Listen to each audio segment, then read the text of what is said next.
Who are you supporting for the presidential primary and why? So I'm kind of torn between Bernie Sanders and Pete Buttigieg because I think they're both very advocational for climate.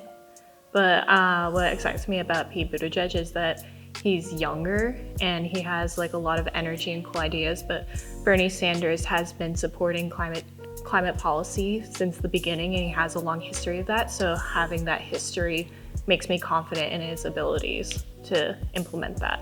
I am not able to vote in the primary, but I will be able to vote in the election.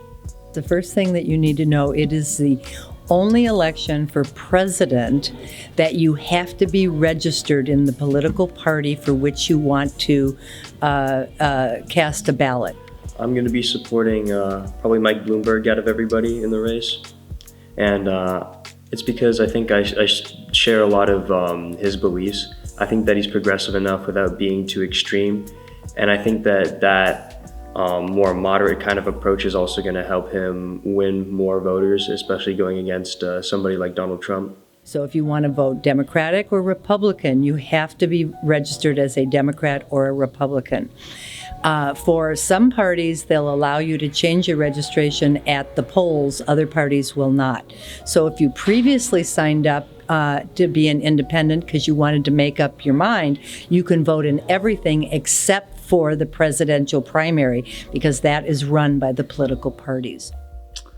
I think Biden has the strongest chance to beat Trump because, he's more centrist, so he'll actually, first of all, win and then get more stuff done than any of the other candidates because it'll pass in the houses.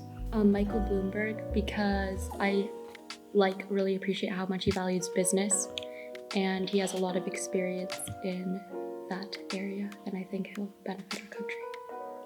I can't vote in the primaries, but if I could, I think I would vote for Pete Buttigieg because he's pretty young and seems really progressive. And I also think he's a really good public speaker, which is pretty appealing, and I like to watch him talk. The second thing that you need to know is that there's a lot of down ballot things, down ballot issues that are on the same election as the primary election for president. And so those are really important, and you should go to the League of Women Voters website, and it'll provide you with all the information you need for both ballot propositions and candidates so that you can find out what you really need to know before you vote on it. That's it. Go out and vote. Vote at the poll, get an absentee ballot, whichever you like. And in California, you don't have to have ID at the poll.